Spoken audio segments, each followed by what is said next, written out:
yo les voy a contar un poquito sobre todo, a ver, ya la doctora habló bastante de lo que es la fisiopatogenia y cómo es la fisiología del oxígeno en la medicina hiperbárica, así que eso lo voy a saltar un poco.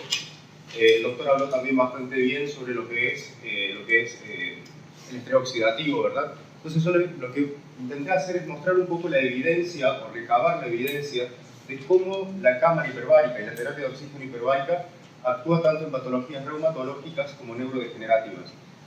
Uno de los problemas que tenemos los médicos que utilizamos lo que es terapia de oxígeno hiperbárico es el rechazo inmediato por el resto del cuerpo médico, ¿no es cierto? O sea, como que esto no funciona, no tiene sustento, no tiene fundamento. Bueno, en realidad tiene fundamentos, tiene muchos fundamentos, y lo tiene desde los más nuevos hallazgos en lo que es de cómo se producen las patologías. Esto es un poco lo que la doctora ya habló, los efectos fisiológicos, se los paso rápido porque en realidad son los que se aprovechan para lo que es la reumatología.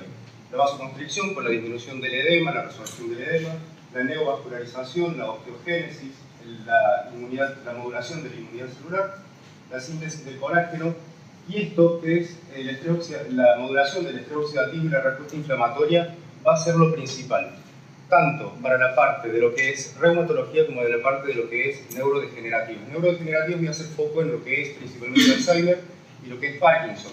Todos los modelos de investigación que hay, sobre todo los modelos de investigación básica, correlacionan Alzheimer, Parkinson, esclerosis lateral amiotrófica y otras neurodegenerativas como nexos en común basados en la neuroinflamación y en el estrés oxidativo. Bueno, esto lo pasamos rápidamente, que es lo mismo. Esto sí es importante. Este va a ser uno de los pilares que justifique el uso de la terapia hiperbárica en reumatología. Y es a través de la modulación de los inmunomoduladores de la inflamación, algunas citoquinas, por ejemplo el aumento de la liberación de ciertas citoquinas antiinflamatorias, la disminución de los niveles de interferón gamma, el aumento de la endotelina 1 como vasoconstrictor, la disminución de la interleuquina 6, la interleuquina 1, sobre todo la 1 beta, y del factor de necrosis tumoral alfa. Esos son los principales factores proinflamatorios que vamos a ver que en la mayoría de los estudios se está descubriendo que es el mecanismo por el cual actúa. Después hay una que dice aumento del factor de crecimiento de endotelio vascular, con lo que estimula la angiogénesis. Eso en realidad en algunos estudios se ve que aumenta y en otros se ve que disminuye en función de la patología. Es decir, en algunas patologías genera un efecto pro para el factor de crecimiento vascular y otros anti-secreción. Bueno, con respecto al óxido nítrico, aumenta la producción del óxido nítrico. Esto en osteoartritis, que es otra de las patologías que ya vamos a ver, también. El hecho del aumento de la producción del óxido nítrico va a favorecer la vascularización de los tejidos, pero el óxido nítrico en sí mismo es un factor muchas veces de destrucción, por ejemplo, para el cartílago en la osteoartritis. Osteoartritis entiéndase como artrosis, ¿verdad? Normalmente separábamos artritis, artrosis, si bien existe esa división, actualmente el consenso es llamarle osteoartritis a la artrosis, ¿sí? O sea, hay un componente inflamatorio. ¿En qué patología se puede aplicar? Bueno, son varias, desde la artritis reumatoidea, el lupus, la vasculitis, la esclerosis sistémica, fenómeno de Raynaud. Muchos de estos es por la participación del compromiso vascular, ¿verdad? Con el fenómeno de Raynaud, la esclerosis sistémica, la curación de úlceras refractarias en estas patologías. Yo particularmente voy a tomar el modelo de lo que es artritis reumatoidea y lupus, ¿sí? Son como en realidad los dos grandes modelos de patología autoinmune en reumatología. Uno con un perfil de TH1 y otro con un perfil TH2. En el caso, por ejemplo, de este estudio, es un estudio en el cual se tomó un modelo de ratones, se le hacía infiltración de colágeno y se inducía artritis reumatoidea en las patas de las ratas. Este estudio tiene la particularidad de que se hizo a 1,25 atmósferas, es decir, menos de 1,4 inclusive, y a 36% de oxígeno la concentración que se utilizó. Esto fue determinado así por los investigadores. Bueno, básicamente lo que ellos determinaron fue: acá arriba tienen las patas de las ratas control, las patas de las ratas que tenían inflamación, y estas eran patas de ratas tratadas con terapia hiperbárica, ¿sí? Pueden ver que estas, la mayoría tienen todas las patas inflamadas, ¿sí? Y una vez tratadas, hay disminución del edema en la mayoría de ellas, ¿sí? Solo tratadas con terapia de oxígeno hiperbárica. ¿Cuál sería la explicación en este caso? Existe la activación de muchos factores proinflamatorios, sobre todo del inflamosoma, es decir, una cascada de reacciones de proteínas proinflamatorias que son activadas a partir, por ejemplo, de la MAP kinasa, la AP1, el factor del NF-κB, que es uno de los principales factores transcriptores de lo que es el sistema de inflamación actualmente. Esto se activa a nivel del condrocito, ¿sí? Y aumenta la síntesis de las metaloproteinasas. Las metaloproteinasas son caspasas y son proteínas que están involucradas en la ruptura del cartílago predominantemente, siempre con niveles muy aumentados. Vamos a ver en otros estudios. Esto incluso con la terapia de oxígeno hiperbárico, cuando uno los logra dosar, se produce una disminución de las metaloproteinasas. ¿Qué tiene de importante esto? Normalmente se habla de que la terapia de oxígeno hiperbárica puede desinflamar, puede detener el daño, ¿no es cierto? Esto lo que está haciendo es detenerlo completamente. Ya vamos a ver en otros estudios. Bueno, y lo que se logra también es una disminución de la supresión de interleuquina 1 beta y del óxido nítrico. Eso es lo que les decía. En algunas patologías se produce una reducción del óxido nítrico, que es un factor en realidad proinflamatorio para la articulación. Acá esto es lo que me interesa de que quede claro. A ver, ¿cuál es el nexo entre la parte neurológica y la parte reumatológica? El mecanismo de daño es el estrés oxidativo y la neuroinflamación. ¿Cómo se evidenció de que había estrés oxidativo y que era la causa? El estrés oxidativo ya no es solamente la presencia de la especie reactiva de oxígeno. La especie reactiva de oxígeno es un cofactor y es una señal más para la síntesis de distintos tipos de sustancias, por ejemplo, interleuquinas. Lo que se midió acá, esto que está a mi derecha, estos son metabolitos de especies reactivas de oxígeno, ¿sí? Lo primero es el grupo control, la columna blanca, la columna gris son los pacientes con las ratas con artritis, y la columna negra, lo que son ratas con artritis que se expusieron a terapia de oxígeno hiperbárica. El dosaje de los metabolitos de especies reactivas era mucho más bajo, y esto se contrastó a su vez con la proteína C reactiva, que es un marcador del daño proinflamatorio, es decir, cuando yo tengo inflamación, los niveles de proteína C reactiva se correlacionan con el daño a nivel articular. Acá pueden ver la columna blanca, las ratas control, la proteína C reactiva de las ratas que tenían artritis, y prácticamente es comparable con el nivel de control las ratas sometidas a terapia de oxígeno hiperbárico, ¿sí? O sea, el daño inflamatorio era controlado con la terapia de oxígeno hiperbárico. Esto es un poco la discusión y la justificación de por qué otro mecanismo que favorecería de la terapia hiperbárica en la patología reumatológica. Digamos, cuando el paciente tiene la articulación edematizada, lo que se produce es una importante compresión de todo lo que es la microvasculatura y la vasculatura alrededor de esa articulación, por lo cual se produce un ambiente hipóxico por excelencia, ¿sí? En ese ambiente hipóxico, por otro lado, se aumenta la síntesis de todo lo que son especies reactivas de oxígeno sin la capacidad de la formación de enzimas antioxidantes. Y alguien preguntó si se podían utilizar como terapias de incorporación conjuntamente de antioxidantes. Este artículo, justamente una de las cosas que plantea es el uso de análogos antioxidantes, por ejemplo, análogos al glutatión, ¿sí? Que es el principal removedor de especies reactivas de oxígeno, como parte terapéutica en lo que son estas patologías proinflamatorias. Dentro del mismo artículo, simplemente como no hacía la parte de hiperbaria, no lo incorporé, pero sí está propuesto como parte de los mecanismos protectores. Bueno, este artículo es súper importante porque de lo que habla también es un modelo de artritis inducido en ratas, solamente que lo que se logró acá es una modulación en el perfil TH17-TH regulatorio. En el último tiempo, más allá de las citoquinas y de las interleuquinas proinflamatorias, lo que se descubrió justamente es que lo que importaba era el perfil de células pro y antiinflamatorias. Y sobre todo lo que se descubrió es la existencia de las células TH reguladoras, ¿sí? O sea, es la que modula la inflamación, modula el balance en favor de la antiinflamación. Entonces, lo que se logró en este modelo de ratas fue justamente medir la preponderancia entre TH17 y TH reguladoras. Y lo que se veía era que había un balance hacia el favor de las TH reguladoras. Esto en realidad es importante porque es prácticamente el nexo patogénico de la mayoría de las enfermedades autoinmunes, ¿sí? Lo cual lo hace aplicable desde artritis, lupus y, bueno, la gran mayoría de las patologías. Este es otro estudio que se los traje simplemente para ver, uno no pretende que la terapia de oxígeno hiperbárica sea la cura de todo, ¿sí? Para lo fuera, pero lamentablemente en mucho no lo es.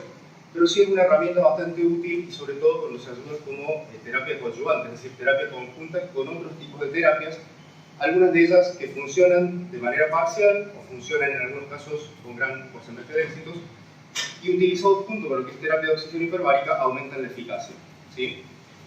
Este es un estudio que combina un ultrasonido pulsado de baja intensidad y terapia de oxígeno hiperbárica en osteoartritis precisamente, ¿sí? O sea, ya salimos de la artritis, pasamos a lo que es artrosis. Esto, el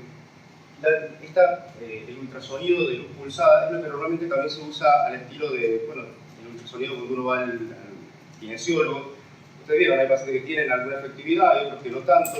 Todo esto depende en realidad de la intensidad del ultrasonido. Cuanto más alta es la intensidad del ultrasonido, en realidad lo que produce es calor, con lo cual puede producir también destrucción de los tejidos. Por lo tanto, utilizar baja intensidad, ya vamos a ver, estimula la síntesis y la formación de muchos componentes del cartílago, con lo cual tiene un efecto más beneficioso que el ultrasonido común. El tema es que algunos de los efectos esto se llama lipus, muchos de los efectos del lipus son en realidad contrarios para el cartílago, pero combinados con la terapia hiperbárica, justamente se logra un efecto positivo. Ahora lo van a ver. Esto es, por ejemplo, esto es lo que les hablaba, en este estudio lo que se midió fue la presencia de las metaloproteinasas, es decir, enzimas que destruyen o que están presentes en la destrucción del cartílago durante la artrosis, y de las TIM, que son proteínas inhibidoras de las metaloproteinasas. Acá tienen el grupo control, ¿sí? El grupo sometido a terapia de oxígeno hiperbárica. Esta es la medición de metaloproteinasas, es un tipo de metaloproteinasas que es la 3. Y el lipus, ustedes cuando ven, tiene prácticamente el mismo valor que las metaloproteinasas. Este es el valor, por supuesto, tiene que ser más bajo, ¿no? En el grupo control. En cambio, la terapia de oxígeno hiperbárica produce una reducción mayor en lo que es los valores de metaloproteinasas. En este caso, la combinación de las dos terapias no hizo demasiada diferencia, ¿sí? Pero en el caso de cuando se trataba de medir el inhibidor de las metaloproteinasas, es decir, un factor protector para lo que es el cartílago, acá tenemos el grupo control, y cuando se combina el lipus con la terapia de oxígeno hiperbárica, realmente hay una mayor secreción bastante significativa en lo que es el TIP, ¿sí? el inhibidor de las metaloproteinasas, el factor de protección. Esto es lo mismo para el óxido nítrico. Esta es una particularidad. La cámara hiperbárica disminuye los niveles de óxido nítrico a nivel del cartílago articular, mientras que el lipus lo aumenta. Esto es porque se produce, en realidad a nivel del cartílago tiene un efecto tóxico el óxido nítrico, tiene un efecto que favorece la destrucción. Entonces dijeron, bueno, ¿cómo hacemos? Si por un lado favorece, por otro lado lo disminuye. Entonces cuando se combinaron las dos terapias, se dieron cuenta que lo que generaba era un balance entre la secreción del óxido nítrico, que favorecía, era positivo para la formación del cartílago. Acá. Esto es la óxido nítrico inducible, la enzima, ¿sí? Con la terapia de oxígeno hiperbárica se logra disminuir, pero con el lipus se logra aumentar. Con lo cual, la terapia combinada evitaba el daño por lipus y tenía los beneficios de la terapia de oxígeno hiperbárica. Aumentaba la formación del colágeno tipo 2, todos sabemos que es importante, esto ya lo vimos dentro de los efectos que nombró la doctora, ¿no es cierto? De la hidroxilación de lo que es la lisina y la prolina del colágeno. Acá están combinados. Y agrecano, bueno, el agrecano es también una sustancia que favorece lo que es la formación del cartílago. Esto, a ver, normalmente en osteoartritis nosotros decimos es irreversible, solamente podemos controlar el dolor y no lo podemos frenar. Bueno, esta terapia lo que muestra es que puede existir una mayor síntesis de la combinación de las terapias, ¿no es cierto? De lo que son esto es investigación básica, esto tiene que transportarse a lo que es investigación en pacientes, pero de todas maneras logramos un aumento de la formación de las sustancias del cartílago. Bueno, esto es un poco lo que les decía. Con el lipus se observan ciertos beneficios, el aumento de la secreción de las integrinas, de las OX, el colágeno, el agrecano, e induce la actividad de la óxido nítrico inducible, la óxido nítrico síntesis inducible. En cambio, la terapia de oxígeno hiperbárica suprime la actividad, con lo cual se logra un equilibrio. Lo otro que hace la terapia de oxígeno hiperbárica es regular genes que tienen que ver con el estado proinflamatorio, como son el NF-κB, que ya les había comentado, que a su vez regula la expresión de las metaloproteinasas, otros genes proinflamatorios y las MAPkinasas. Entonces, el uso combinado de la terapia de oxígeno hiperbárica y el lipus permite un balance positivo en la relación de factores anabolizantes del cartílago y catabolizantes en relación a la formación y destrucción de osteoartritis. Una buena pregunta que tenemos muchas veces, porque a ver, si la osteoartritis no la podemos curar, si el lupus no lo podemos curar y la artritis no lo podemos curar, ¿cuánto tiempo debería durar el tratamiento para que sea efectivo en nuestros pacientes? ¿A qué deberíamos apuntar? Uno de los principales efectos a los que tenemos que apuntar es a la analgesia. ¿Cuánto tiempo? ¿Sí? Este es un estudio que evaluó justamente lo que se hizo en las ratas, se les indujo una vez más artritis, y se fue midiendo la capacidad y la fuerza de la articulación en un periodo de tiempo y a medida que se hacían las aplicaciones de terapia hiperbárica. Por supuesto que el día de la aplicación, a los 2 días, ¿sí?, era el mínimo punto de fuerza para todos los grupos.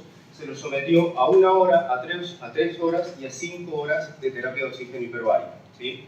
También fue a presiones medias. Lo que ellos vieron es que el efecto de una sesión de cámara hiperbárica duraba durante todo el día como efecto analgésico. Pero el efecto de una sesión de 5 horas, si bien no es lo que nosotros aplicamos, pero ya nos da un activo nuevo dentro del uso de la terapia hiperbárica, dentro de las 5 horas se lograba un efecto mucho más prolongado que entre 1 y 3 horas de terapia, ¿sí? Este es un efecto aproximadamente que duraba unos 14 días dentro de este estudio. Bueno, se dieron las metaloproteinasas, que es la columna negra que ustedes pueden ver, a una atmósfera y media, entre 1 hora y entre 3 horas. A 3 horas la disminución de las metaloproteinasas era mucho mayor todavía que en el resto de los grupos control. Esto un poco en lo que es artritis como modelo proinflamatorio. ¿Qué pasa en el lupus? El lupus es mucho más complejo como patología, colágenopatía y como patología autoinmune. También es aplicable, y no solo para la artropatía del lupus. En este estudio lo que se hizo es un modelo murino de ratas, ¿sí?, que se llaman NZB, NZW, y que funcionan exactamente igual que un paciente con lupus, ¿sí? Desarrollan nefritis lúpica, desarrollan patologías a nivel pulmonar, toda la patología que desarrollan el lupus, estas ratas la tienen. Se les sometió, este estudio tiene una particularidad más allá del efecto en sí de la terapia hiperbárica. Se los sometió cuando tenían 1 mes, 3 meses, 6 meses y 8 meses de edad, ¿sí? Se midió la sobrevida, se midió la nefritis, la proteinuria, y los resultados fueron estos. En los pacientes sometidos desde edades bien tempranas, es decir, desde que la rata nacía, pacientes, se entiende, ¿no es cierto?, sujeto de muestra, desde que la rata nacía hasta los 3 meses, estos eran pacientes que tenían una mayor sobrevida que los pacientes en los cuales se exponía a edades más avanzadas la terapia de oxígeno hiperbárica. Este es justamente un porcentaje de supervivencia. Y esto es en relación a la proteinuria. Acá tienen los valores del porcentaje de proteinuria y en relación a los meses de edad en los cuales se aplicó la terapia de oxígeno hiperbárica. Entonces, cuanto más temprano se aplicaba, se lograban valores de recuperación. Es decir, estos pacientes ya tenían proteinuria, nacen con lupus y se desarrolla el lupus a lo largo del año con el daño progresivo. Pero se lograba mejor sobrevida y menor incidencia de la proteinuria, es decir, se recuperaba ese riñón del paciente. Bueno, estos básicamente son gráficos que lo que se midieron fueron los niveles de inmunoglobulinas. Resumiéndoselo, no se modificaron los niveles de inmunoglobulinas ni anticuerpos anti-DNA, ¿sí? Pero sí se tradujo en el aumento de la supervivencia y en la disminución de la proteinuria. Todo esto aparentemente, digamos, lo que se midieron acá también fueron poblaciones linfocitarias. Aparentemente, la terapia de oxígeno hiperbárico lo que hace, ustedes saben, ya los linfocitos no son más el típico TH1, TH2, en realidad tenemos los linfocitos quiescentes y en función del estímulo que reciben, un linfocito TH1 puede adquirir un perfil TH2 o puede incluso volver a una fase quiescente. Es decir, el linfocito es totalmente dinámico al extremo. Eso fue lo último que se sabe a nivel de lo que es la parte inmunológica. Entonces, lo que haría la terapia de oxígeno hiperbárica justamente es modificar el perfil de las células autorreactivas linfocíticas. Esto también estaría favorecido por el aumento de las especies reactivas de oxígeno, que favorecería la apoptosis de las células autorreactivas. Es decir, el mecanismo todavía se está estudiando, pero lo que sí se sabe es que tiene una trascendencia clínica. Bueno, los síndromes sensitivos disfuncionales, si bien están dentro del campo de lo que es la reumatología, no sé si hay alguien que sea reumatólogo, los últimos consensos para tratar los síndromes sensitivos disfuncionales, en realidad se acordó que lo que se prefiere es que el manejo sea en el rango de la psiquiatría o en el rango de la clínica. Esto es por la complejidad de la patología, porque en realidad no se trata de una patología proinflamatoria propiamente. Los síndromes sensitivos disfuncionales engloban la mayoría de los cuadros que antes conocíamos como psicosomáticos, principalmente para la cabeza, la fibromialgia, la fatiga crónica, la cistitis intersticial, muchos cuadros que lamentablemente el paciente lleva por lo menos entre 3 y 5 años hasta que le podamos dar un diagnóstico, y después que le damos el diagnóstico en general no les podemos dar una solución. En el caso de la fibromialgia hay consensos de solo un tipo de miorelajante que se puede indicar con cierta base de evidencia científica, los AINES no funcionan, no se recomiendan los opioides, ¿sí? De la fisiopatogenia recién se está comprendiendo un poco, y en realidad esa comprensión de la fisiopatogenia fue lo que llevó al uso de la cámara hiperbárica. Que particularmente lo que habló el doctor, justamente de que las mujeres tienen una mayor incidencia de lo que es fibromialgia cuando tiene también asociación a los síndromes de apnea obstructiva, tiene que ver justamente con esta patogenia que ya van a ver, y por qué la cámara responde tan bien a estos pacientes. Los pacientes responden bien a la cámara. ¿Cuál sería, digamos, no se sabe cuál es toda la fisiopatogenia de la fibromialgia, pero sí se encontró lo siguiente en estudios de perfusión cerebral. Hiperactividad de la corteza somatosensorial. El paciente percibe estímulos sensoriales normales, táctiles, como un estímulo doloroso, ¿sí? Hay una mayor actividad de esos grupos neuronales que los lleva a sentir dolor. Y a su vez tiene hipoactividad en la corteza frontal, cingulada, temporomedial y cerebelar. Esto iría en realidad hay muchas teorías. Esto iría en contra un poco de otras teorías, como por ejemplo la inflamación de fibras periféricas pequeñas, pero explicaría también el por qué la cámara tiene eficacia en el tratamiento. Bueno, se encontraron también anomalías hipocampales, lo cual tiene que ver mucho con el trastorno del sueño. Los pacientes con fibromialgia duermen mal, tienen trastornos muchas veces del ánimo, tienen distimias, ¿sí? Y tendría que ver justamente con estas anomalías hipocampales. Y hipoactividad de las vías inhibitorias del dolor. Es esto, ¿sí? Las imágenes de arriba son reconstrucciones de estudios de perfusión cerebral, en los cuales pueden ver las áreas azules, ¿sí? Tienen hipoactividad, y las áreas rojas son aquellas relacionadas a hiperactividad.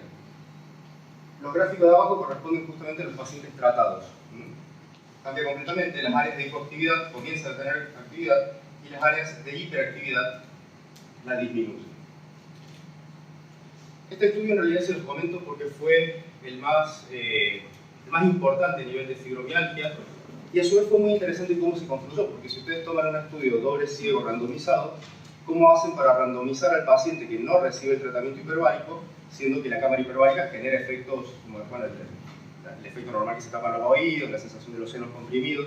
Entonces, ¿cómo se lograba ese efecto en un grupo de control? Lo que se hizo fue un sistema de crossover, es decir, se tomó un grupo de pacientes que no se les iba a hacer tratamiento, todos pacientes con fibromialgia, por supuesto. A un grupo no se les hacía tratamiento, al otro grupo sí se le hacía tratamiento, luego se dejaba pasar un periodo de tiempo y al grupo que se le había hecho el tratamiento se lo dejaba un periodo de tiempo como si fuera un grupo control. Entonces el grupo que antes había sido control se lo sometía también al tratamiento, ¿sí? Básicamente como si hubiera habido dos grupos de aplicación y dos grupos control. Vamos a ver bien los resultados. Bueno, lo que se midió fue de qué manera el dolor se reducía, ¿sí? Los puntos de dolor. Yo no me extendí demasiado en lo que es el diagnóstico y el tratamiento de lo que es la fibromialgia. En realidad lo que me interesa ver un poco más, ver dónde y por qué actuaba la terapia de oxígeno hiperbárica, pero ustedes saben que antiguamente el diagnóstico de la fibromialgia era por 18 puntos simétricos pares de dolor, ¿no es cierto? Eso ya no se utiliza más, si bien el paciente se pueden encontrar esos grupos de dolor, en realidad ahora se habla de que el dolor es difuso, sobre todo la asociación a otras patologías, ¿sí? Síndrome de intestino irritable, la nefritis intersticial, digamos, la fibromialgia ya no es solamente el diagnóstico exclusivo a través de los puntos dolorosos. Sí se incluye todo esto, pero se incluye con los trastornos del sueño. Bueno, acá lo que tienen justamente es, por ejemplo, los valores de reducción del dolor en un paciente de base sin tratamiento y el grupo post-tratamiento. Este es el primer grupo post-tratamiento. Luego tienen valor de base, el grupo control, ya ha hecho el crossover, y post-tratamiento del segundo grupo se sigue produciendo la misma mejoría. Esto se hizo a través de varias mediciones de puntos, 9 sitios paralelos de los 18 puntos. Se utilizaron también, a ver, uno de los problemas con la fibromialgia es justamente el impacto en la calidad de vida de los pacientes. Entonces lo que se utilizaron fueron test para ver los síntomas y para ver la calidad de vida. Acá tienen dos tipos de test, en la cual, por ejemplo, este es el SF36, ¿sí? Tiene un valor de 3,15 y de 3,48 con una estadística significativa para lo que es la mejoría de ese valor. Y en el grupo del crossover, lo mismo, 2,89, digamos, estos son valores que se logran cuando se hace el test, ¿no es cierto? Y ese valor de calidad de vida aumentaba a 3,32 post terapia hiperbárica. Bueno, básicamente es lo mismo en cuanto al evaluar la respuesta del dolor. Y esto es los test de calidad de vida. Este es otro estudio que se hizo, en el cual no se hizo el crossover, pero sí lo que se hizo fue un grupo control y un grupo de terapia hiperbárica, ¿sí? A través del número de puntos dolorosos y de escalas de dolor audiovisual. Escalas de dolor audiovisual. Acá tenemos, por ejemplo, el valor del número de puntos, 14,96, 15,25 para el valor de puntos. Después de la primera sesión, 12,46. ¿Sí? Ya la reducción de 14 a 12 es considerable. Y después de 15 sesiones, un valor de 6 puntos de dolor. ¿Sí? O sea, la reducción es ciertamente muy significativa.